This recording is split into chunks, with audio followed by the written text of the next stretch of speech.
Bismillah ar-Rahman ar-Rahim. Nahmaduhu wa nusalli ala rasulih al-Kareem. Welcome to this part 2 of our writing course, in which we shall be talking about the need to have flow in your writing. So let us see firstly how we define flow. So flow refers to a notion in which we describe that all these successive sentences and paragraphs in your paper should be connected to each other in some way such that it is obvious to a reader where you are taking the argument and there are no sudden jumps in the narrative. So inshallah we should be talking about this with the examples. So when we have flow in your paper, it would be like the various links in the chain are all connected, and then it is possible to see how one thing leads to the other.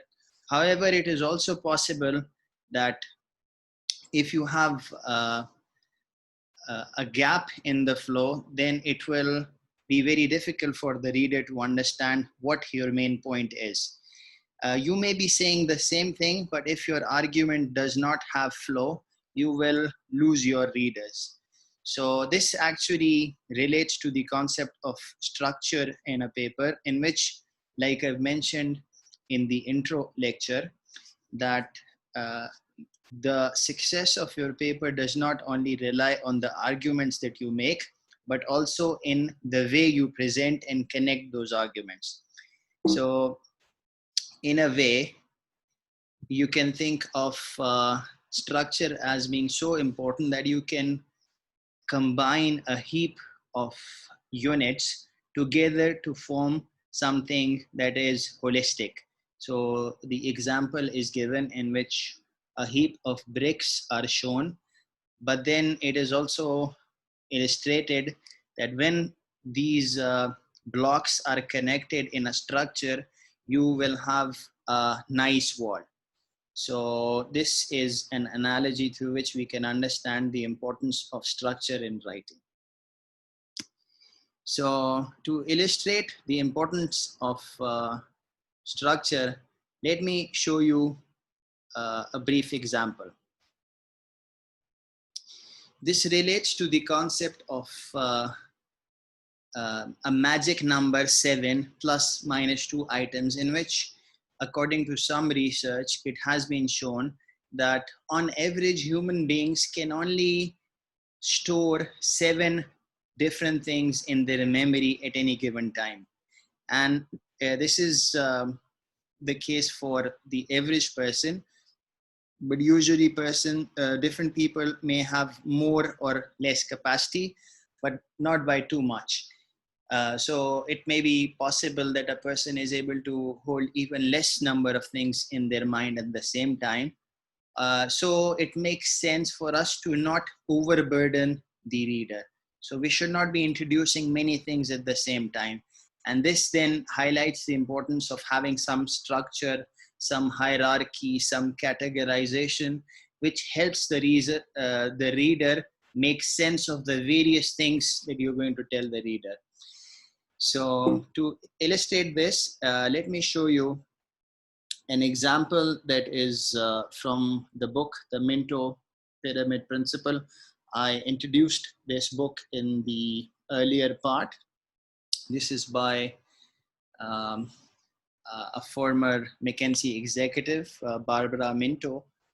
She talks of an example. She says that imagine that you are leaving your house to buy something, and you say to your wife that I'm going out to get the newspaper. Is there anything else that you would like me to get while I'm out? So this is a real situation in many households. The wife, before the husband asked, did not actually plan. And since this was said at the spur of the moment, she has to think on her feet and come up with the different things that she needs. So in this case, in this example, the wife says that, yes, I have such a taste for grapes. So the first thing she asks for is grapes. Then she remembers that they might also need some milk. And now, as you prepare to leave, you are walking towards the door, and she then reminds that I think we also are out of eggs. And then, as you take another step, then she says that, let me see, I think we also need potatoes. And so things are getting confusing. And then she says carrots and maybe some oranges. After a few seconds, she says butter. And after another minute or so, as you make yourself ready for entering the car, she recalls that she also needs apples. And then she also asks for sour cream. And you are now, by now, a little bit frustrated, and you say that, is that all? And she says, yes, that's all. Thank you. And now you're on your way to get this stuff. So I mentioned a lot of things. But if I were to ask you in person, what will you actually remember? If I take everything away, because you did not write it down, you had to store it in your head. So for most people, it is actually very difficult to remember all of the things mentioned.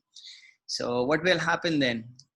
What typically happens is that the husband will only return with the newspaper, which was the thing the person initially wanted to go out for. And the other thing the person will remember is perhaps the first thing that was said, grapes, and then everything is forgotten. And the reason is that the husband was, in this case, cognitively burdened. Many things were said, and the husband did not have enough time to give some structure to all this information. And this is something that is the source of many arguments and a lot of failure to communicate. So how could we have done this better? So if the wife, in this case, knew that human beings have this cognitive limit, that they cannot remember so many things at the same time, so she could have actually given structure to her requirements. She could have said that, okay, I need 3 kinds of things. I need some fruits, I need some vegetables, and I need some dairy products. And then specify how many fruits, how many vegetables, how many dairy products. She could have specified that she needs 3 fruits, grapes, oranges, apples. She needs 2 vegetables, potatoes and carrots, and she needs 4 dairy products. Now with this, the chances of the person remembering this, or even if the person does not remember everything, they will remember the big level things. They would, the husband would remember that he has to get fruit, vegetables, and dairy products. And if he only remembers the number of things in each item, in each category, the chances are good that he will be able to bring more things. So this then is a success in communication. And that's the idea that the book, The Pyramid Principle, wants to communicate, that you should organize your data in a form of a pyramid in which you have fewer big level things, and you may have a lot of things at the bottom layer. The important thing is to abstract and to give structure to the data. So this actually was related to having structure in the data. Now we are going to talk about flow. And when I talk of flow, it basically means that you need to have flow within a paragraph. Every sentence should be connected to the sentence that follows and the sentence that came earlier. So this is logical connection as well. And also there should be some connection showing up. We should not be having ad hoc composition of different sentences together. And this thought, this idea of flow is not only true at the level of a paragraph, but also at the level of sections. Every section that you have in your paper should flow. So if you were to just see the section headings, it should not look like there is no connection between the various sections that you have. And this should be true also at the level of the subsections. Within a section, you may have different subsections. All of them should be in sync with each other, and they should be flowing, and it should be clear how the first subsection is related to the second subsection. To illustrate the idea that we need flow at all levels, we can refer to the concept of fractals and things that have self-similarity. So for example, if you see the plant on the left-hand side, you see that it is something that has self-similarity. If you zoom in within one part of the picture, you will find that even that part is like the bigger picture. So in the same sense, we need to have flow at various levels. We need to have flow at the level of sections, subsections, paragraphs, even sentences.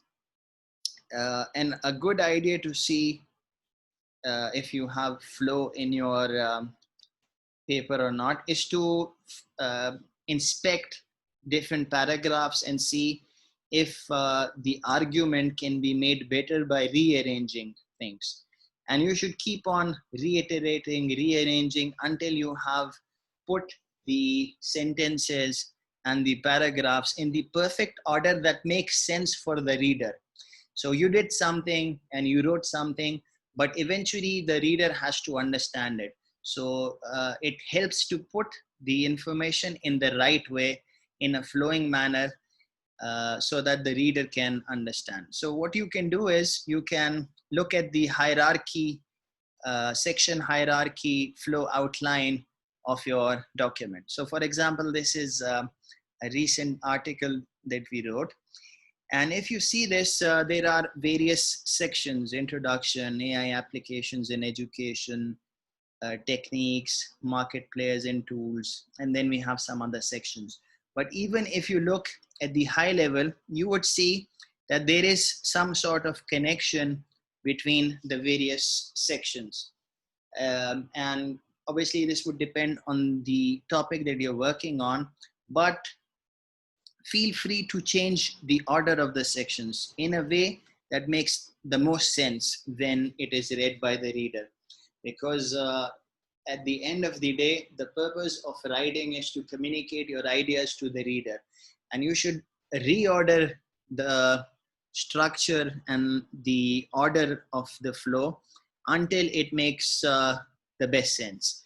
And then even within the sections, when we look at the level of subsections, you should see also that the various subsections flow. And you can also try to reorganize the text at that level.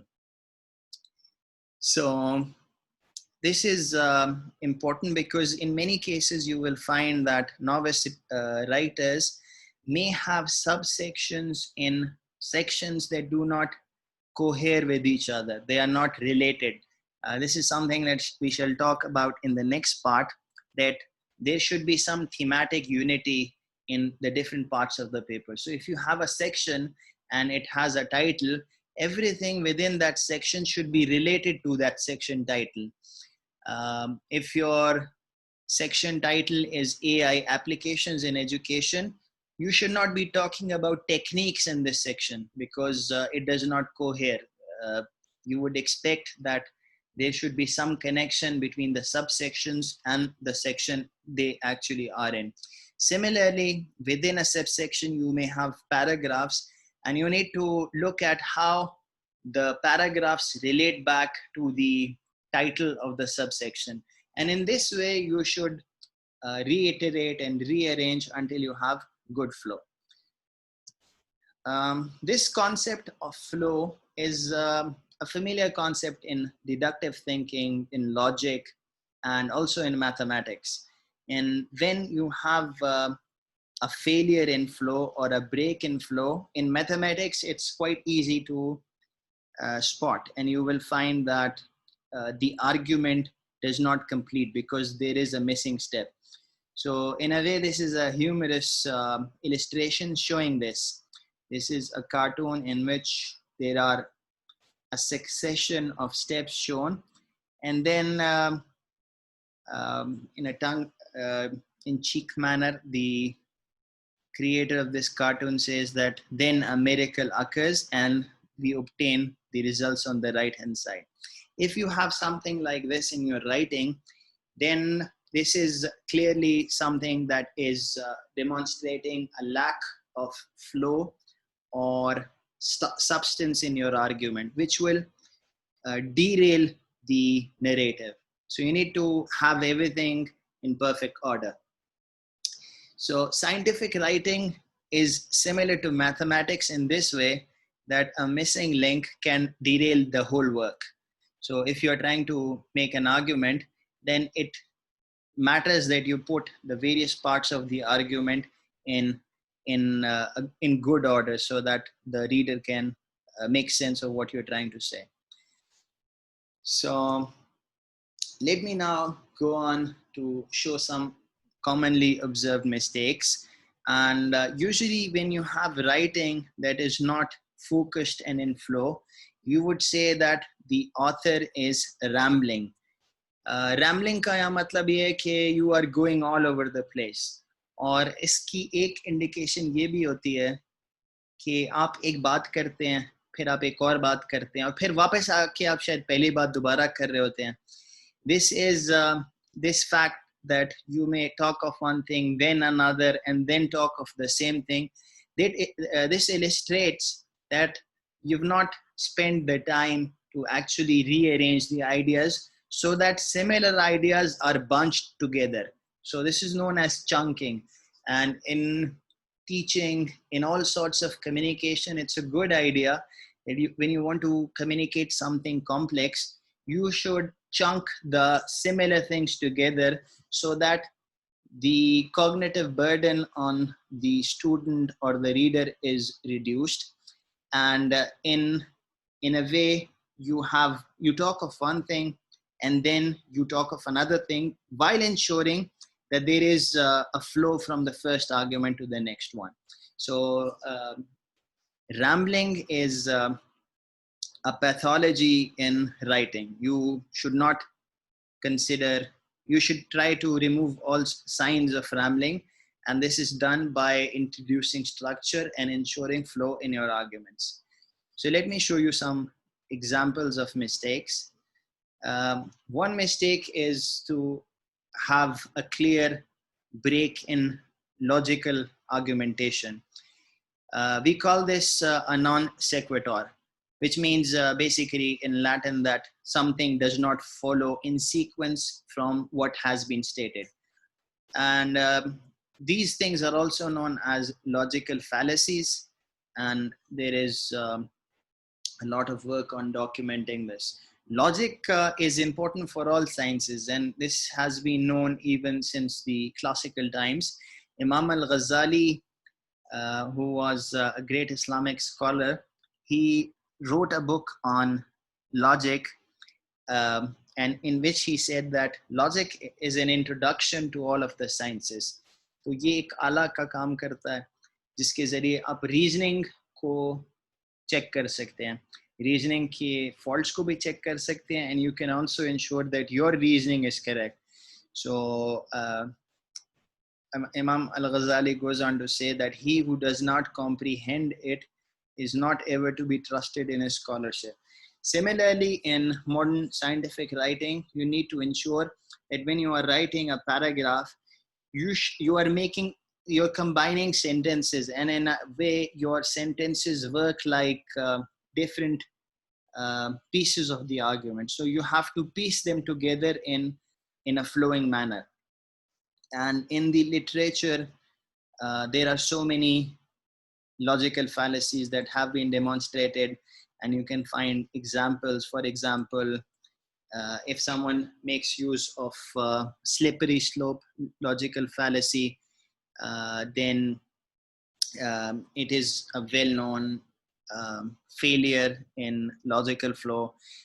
You may have other sorts of logical fallacies, ad hominem attacks, bandwagon fallacy, and there are many other fallacies listed. The purpose is just to indicate that these fallacies exist and you should not be implementing any such mistake. उसका तरीका ये है कि आप इनके बारे में सीखें. It will help you to become a better thinker. एक मिसाल सिंपल सी, अगर आप argument दे रहे हैं that let's say Socrates is a man, and the second sentence is that all men are mortal, and then you write in the next sentence that Socrates was a good writer, then you would say that the argument does not flow. You would say that the third sentence is a non sequitur. The reason is that even if you believe that the first two sentences are true, then it does not follow that the third sentence is also true. So there is a break in logic, and this is known as a logical fallacy. इसमें आपको ख्याल करना चाहिए कि आपकी writing में इस किस्म के फेलियर्स ना हो in flow, in logical flow. Let me now talk of things to do. अगर आपने flow को अपने पेपर में लेके आना है तो कैसे आप कर सकते हैं? तो उसके लिए the important thing is to rearrange the ideas so that it makes perfect sense. तो एक मशहूर author हैं writing के William Zinnser, उन्होंने ये एक quote लिखा कि I've learned that scientific and technical material can be made accessible to the layman. तो ये एक heartening fact है कि even technical stuff, very complex stuff can be presented in a way that makes sense to people. And Zinnser goes on to say that it is just a matter of putting one sentence after another. The after, however, is crucial. You need to see which sentence should be put after which sentence.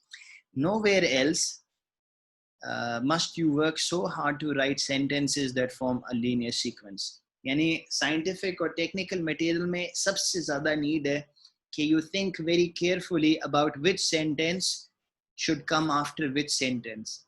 और इसी की अगर हम एक्सट्रैपोलेशन करें तो ये देखना कि कौन सा पैराग्राफ किस पैराग्राफ के बाद आएगा, कौन सा सेक्शन किस सेक्शन के बाद आएगा.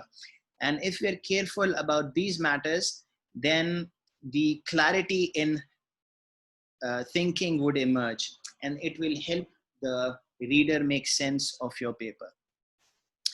So इसके लिए some people make use of these post-it notes. उस पे आप लिख के उसको rearrange आसानी से कर सकते हैं.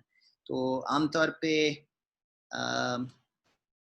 इसको आप वैसे भी कर सकते हैं in your actual document, but if you work at the big level first, you can see which section should come after which one, what is the sequence of the arguments that you should make.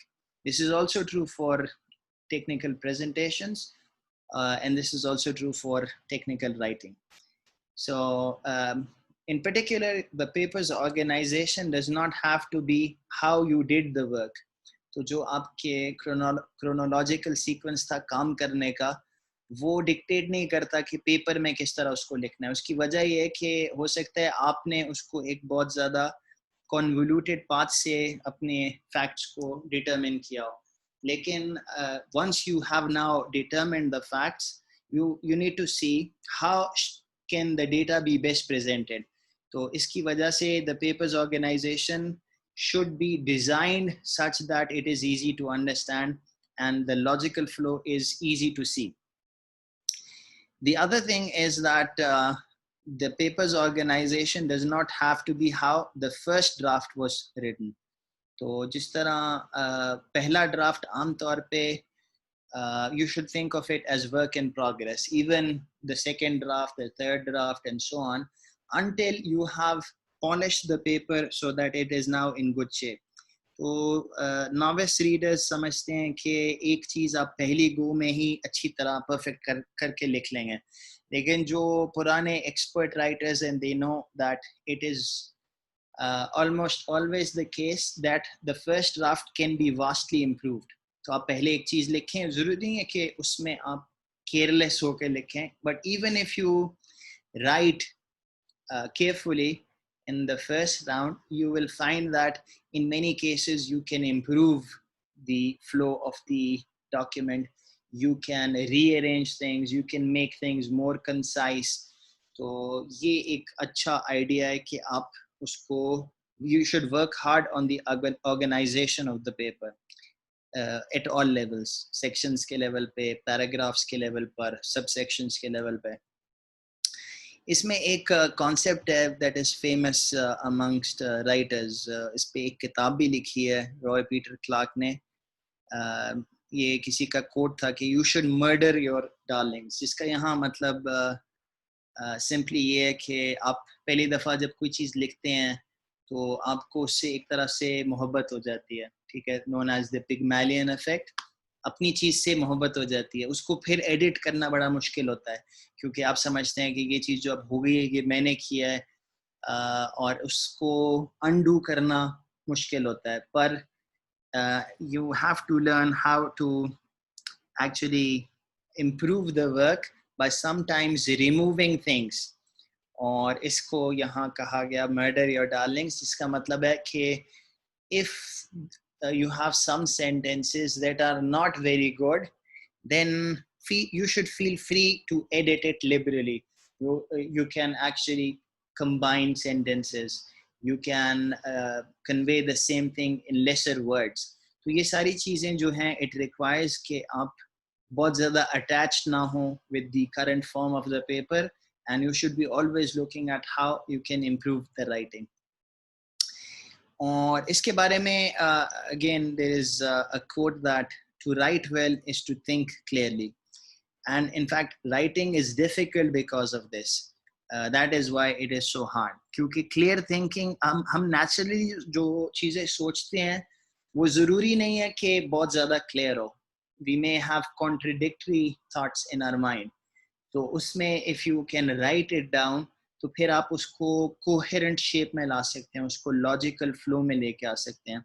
इसलिए ज़रूरी नहीं है कि जैसे आप पहले लिखें, पहला ड्राफ्ट आपका वो logically consistent हो, उसमें full flow. Usually it takes a lot of effort to think clearly. जो चीज़ें essential है उनको retain करना, जो non essential है उनको remove करना. So let me show you some examples. This is from the work by Derek Dreyer, जिन्होंने इस पे एक tutorial दिया है how to write papers so people can read them. इसमें हम flow की कुछ examples देखेंगे. So this is a paragraph. इसमें we have a few sentences. Let us read this paragraph. So the first sentence is, security proofs of cryptographic protocols are crucial for the security of everyday electronic communication. However, these proofs tend to be complex and difficult to get right. The game playing technique originally proposed by Jones et al. Follows a code-based approach where the security properties are formulated in terms of probabilistic programs called games. This is a general design principle for cryptographic proofs to ease their management. अगर अब मैं आपसे पूछूं कि ये succession of 4 sentences क्या आपको पढ़ने में इसमें आसानी हुई? कोई आपको ऐसा तो नहीं लगा कि कहीं break in flow है, यानी कि जो बाद में आने वाला sentence है वो directly connected नहीं है with the sentence coming before that. तो अगर आप इस पे गौर करें तो इसमें in fact ये problem है कि one sentence is not really following from the sentence before, और वो sentence है the third sentence. ये जो sentence है ये out of flow है क्योंकि इसको लिख दिया गया लेकिन ये कोशिश नहीं की गई कि इसको connect किया जाए with the sentence coming before. So इसको हम कैसे improve कर सकते हैं? इसको हम improve कर सकते हैं by first of all noting कि ये चीज़ out of flow है और फिर इसको पिछले sentence से connect करना. उसके अंदर एक idea है जिसको कहते हैं old to new. इस केस में हम क्या करेंगे कि पिछला sentence जो था उससे नई knowledge को connect करेंगे. So instead of saying the game playing technique originally proposed by Jones et al. उस पर फोकस करने के बजाय जो एक ऐसी चीज है जो आपने पहले नहीं बताई, आप मोटिवेट करें based on the previous two sentences कि why we need a game playing technique. तो उसके लिए फिर हम ऐसा लिख सकते हैं कि security proofs of cryptographic protocols are crucial for the security of everyday electronic communication. However, these proofs tend to be complex and difficult to get right. To make it easier to manage such proofs, Jones et al. Have proposed a new design principle called the game playing technique. This technique follows a code-based approach where the security properties are formulated in terms of probabilistic programs called games. तो अब यहाँ आपको नजर आ रहा है कि जो तीसरा सेंटेंस है वो उसी पर बिल्ड अपॉन कर रहा है जो दूसरा सेंटेंस था, और वो ये था कि प्रूफ्स जो हैं वो अब कॉम्प्लेक्स हो गए हैं and they are difficult to get right, और ये जो गेम प्लेइंग टेक्निक है ये इसको मैनेज करने के लिए जो है प्रपोज की गई है. Now everything is clear.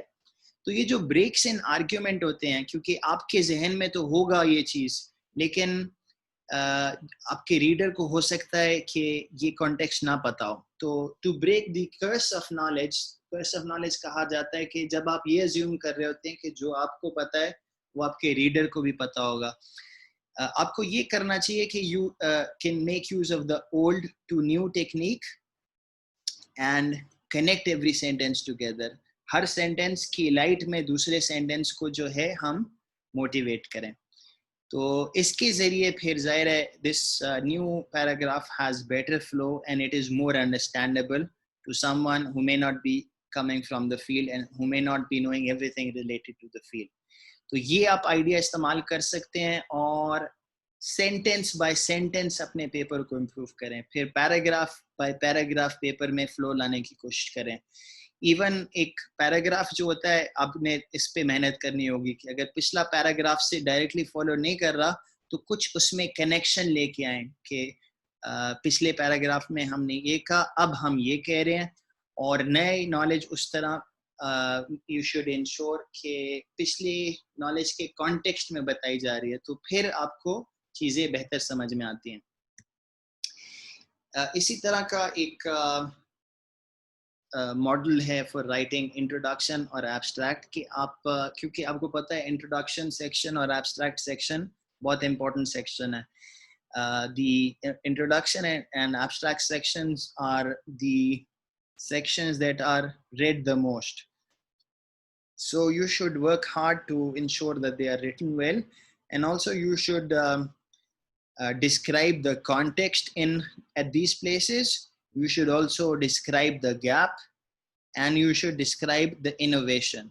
यानी आप ये जो काम कर रहे हैं इसकी क्या ज़रूरत है, तो कॉन्टेक्स्ट बताएं, फिर बताएं कि पिछले कामों में क्या नहीं है जो आपने ये काम किया, तो गैप को आइडेंटिफाई करें. Finally describe how you are extending the state of the art. आजकल हज़ारों लाखों पेपर जो हैं वो लिखे जा चुके हैं, तो why does the world need one more paper? So you should describe the innovation that you're bringing. इसकी एक मिसाल जैसे ये टॉक, अगर हमने इसका abstract लिखना हो तो you could write something like learning to write well is an essential part becoming a successful researcher. This is the context. ठीक है. The second sentence highlights the gap. Unfortunately, many researchers find it very hard to write well because they do not know how to view their text from the perspective of the reader. Finally, आप अपनी innovation बताएं कि in this talk we present a simple set of principles for good writing based on an understanding of how readers process communication.